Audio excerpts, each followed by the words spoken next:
ఎమోషన్స్ని మీ క్యారెక్టర్ ద్వారా మేము పొందగలిగాము. Thank you so much Rohini ma'am.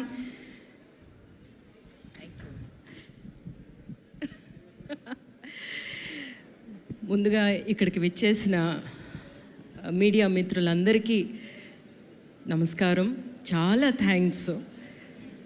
మీరు ఈ కోర్టు పిక్చర్ గురించి నిజాలు రాస్తున్నారు అనేదన్నమాట. ఈరోజు మధ్యాహ్నం వెళ్ళి పిక్చర్ చూశాను, ఆడియన్స్తో పిక్చర్ చూశాను. స్టార్ట్ అయిన దగ్గర నుంచి నాకు కథ తెలుసు, ఆ బీట్స్ అన్నీ తెలుసు నాకు. కానీ నేనేమో లవ్ స్టోరీ ఎలా జరుగుతుందో తెలీదు, ప్రియదర్శి గారు ఎట్లాగ ఈ కథలోకి వస్తారో తెలీదు. అందువల్ల స్టార్ట్ చేసిన దగ్గర నుంచి ఇది నా పిక్చర్ అని మర్చిపోయి ప్రతిసారి ఏదైనా ఒక బెస్ట్ పాయింట్ వచ్చినప్పుడు నేను చప్పట్లు కొట్టడం స్టార్ట్ చేశాను. కోర్టులో మీ ఎంట్రీ ఉంది కదా, సెకండ్ ఎంట్రీ, మీరు రారనుకుని ఊరికి పారిపోతారు, తర్వాత ఏమో మీ ఎంట్రీకి మళ్ళీ నేను. సో అంత బాగా ఈ కథ తెలిసినా కూడా నన్ను అందులోకి లాగేసింది ముందు రైటర్స్కి, జగదీష్కి ద బెస్ట్ వర్క్ మీరు ఇచ్చారు. మంచి టాలెంట్ ఇండస్ట్రీలోకి, మీరు టాలెంట్గా మీరు ఇండస్ట్రీలోకి వస్తున్నారు. అది ఒక హిట్గా తీసుకురావడం ఎలాగా అనేది కూడా మీరు తెలుసుకుని వచ్చారు. ఎందుకంటే మంచి విషయాలు చెప్పడం ఒక ఎత్తు అయితే అది కరెక్ట్గా చెప్పడం ఇంకొక ఎత్తు. అలా చెప్తారు అన్న ఒక నమ్మకం తనకి రాబట్టే నాని గారేమో మిమ్మల్ని ఎంచుకున్నారు. బట్ యాక్చువల్గానేమో ఆ పిక్చర్ చేస్తున్నప్పుడు నేను అనుకున్నాను, your a true artist. So ఒక ట్రూ ఆర్టిస్ట్కే ఇట్లాంటి ఒక ఎక్స్పెరిమెంటల్ ఫిల్మ్ని ప్రేక్షకులకి తీసుకెళ్దాం అనిపిస్తుంది అని చెప్పేసి అప్పుడు నేను అనుకున్నాను అనమాట. అంటే ఒక ఆఫ్ బీట్ సెన్స్ ఉంది నానిలోను as a creator, as a producer అని చెప్పి నేను అనుకున్నాను. బట్ యాక్చువల్గా చూసుకుంటే ప్రశాంత్ వర్మ లాంటి ఒక స్పార్క్ని యూ ఐడెంటిఫైడ్. ఆ పిక్చర్ ఫుల్గా చూసిన తర్వాత నాకు అది అర్థమైంది. ఆ తర్వాత హనుమాన్ వచ్చినప్పుడు అనుకున్నా, తీసుకొచ్చింది ఎవరో మా నాని అని.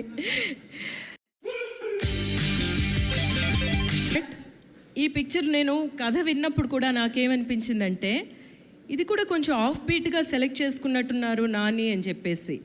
బట్ నాకేదో చాలా నచ్చింది ఆయన చెప్పిన. నాకేమో నా పోర్షన్ మాత్రమే చెప్పారు జగదీష్, చాలా కష్టపడి నా పోర్షన్ చెప్పారు. ఆయన చెప్తూనే ఉన్నారు, నేను ఎప్పుడు ఇలాగా మీ పోర్షన్ మాత్రం చెప్పాలి అని చెప్పలేదు మేడం, నేను ఏమో ఫుల్గా చెప్తాను, ఫస్ట్ టైం మీకు మీ పోర్షన్ చెప్తున్నాను నేను.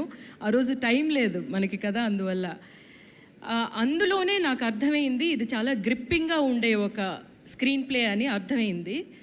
కానీ ఇట్లాంటి కమర్షియల్ ఫిల్మ్ అనేది చూసిన తర్వాత నాకు అర్థమైంది. It's a fantastic commercial film. Start చేసిన దగ్గర నుంచి ఫినిష్ అయ్యేంత వరకు నెక్స్ట్ ఏం జరుగుతుంది. ఫస్ట్ ఏమో విక్టిమ్ సైడ్ నుంచి, మన చందు సైడ్ నుంచి అని అనుకున్నారు. తర్వాత చూస్తేనేమో ఆ 16 నిమిషాలు వచ్చేసరికి వీళ్ళు ఏదో తప్పు చేస్తారులే అని. So that is a very very clever writing అనమాట. ఆడియన్స్ని ఒకటి గెస్ చేయించడం, మళ్ళీ వాళ్ళకి ఒక సర్ప్రైజ్ ఇవ్వడం. మీరు ఎంతవరకు ఈ కథ అనుకున్నారు కదా, ఇది కాదండి, దీని వెనక ఇంకో కథ ఉంది అని చెప్పడం అన్నమాట. Best screen play writing, masters చేసే స్క్రీన్ ప్లే రైటింగ్. అందువల్ల ఈరోజు హీరోలు మీరు ఫస్ట్. నిజంగా మంచి కథ తీసుకొచ్చి దాన్ని మంచి సినిమాగా తీస్తే ప్రేక్షకులు ఎంత సెలబ్రేట్ చేస్తారో అన్నదానికి ఇంకొకసారి ప్రూవ్ చేశారు. ప్రతిసారి ప్రేక్షకుల మీద మనం ఆ నమ్మకం పెట్టి మంచి సినిమా ఇస్తే డెఫినెట్గా ఎలాంటి సినిమా అయినా సరే తల మీద ఎత్తుకుని బాగా సెలబ్రేట్ చేస్తారు అనేదానికి కోర్ట్ అగైన్ అనమాట. సో ఈ పిక్చర్లోని ప్రతి కాస్టింగ్ అంటే స్పాట్ ఆన్ అనిపించింది.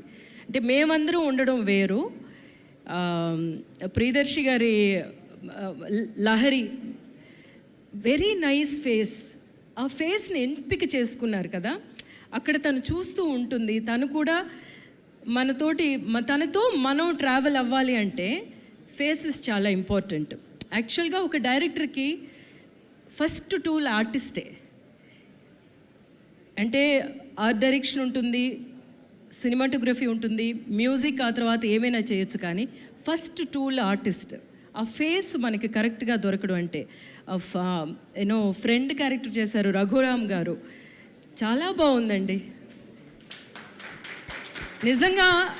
యాక్చువల్గా యాజ్ అన్ ఆడియన్స్ ఏమనిపిస్తుందంటే, అయ్యో ఫ్రెండ్ కోసం ఇంత బాధపడుతున్నాడు కదా, he should have some relief అన్నట్టు అనిపించింది ఆ ఫేస్ని తీసుకొచ్చిన డైరెక్టర్కి అనమాట.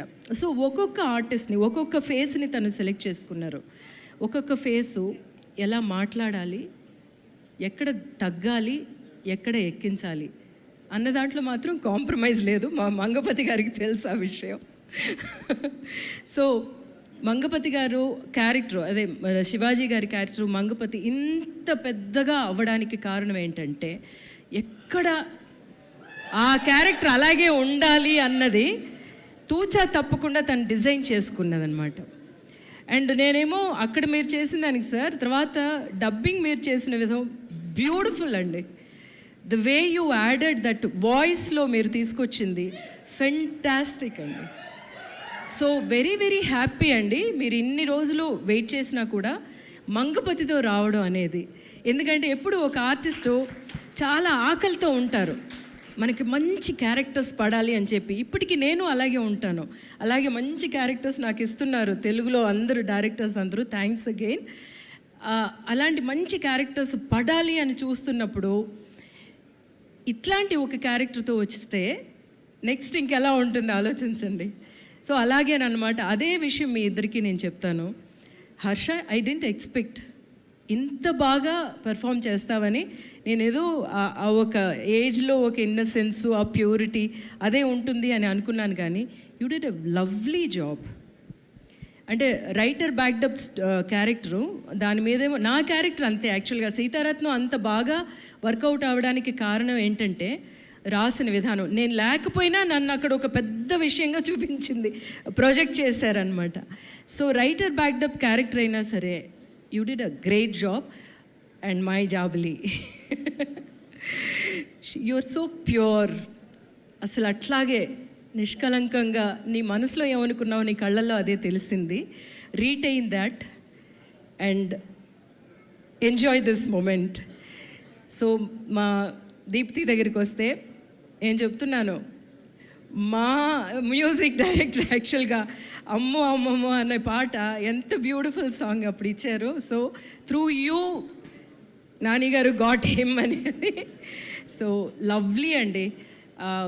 దినేష్ ఎంత బాగా దీన్ని ఎలివేట్ చేశారో, దాన్ని ఇంకొక ప్లేస్కి మీరు తీసుకెళ్లారు. ప్రతి సీన్ చూస్తున్నప్పుడు నేను మీ మ్యూజిక్ నాకు అంత రిఫ్రెషింగ్గా అనిపించింది.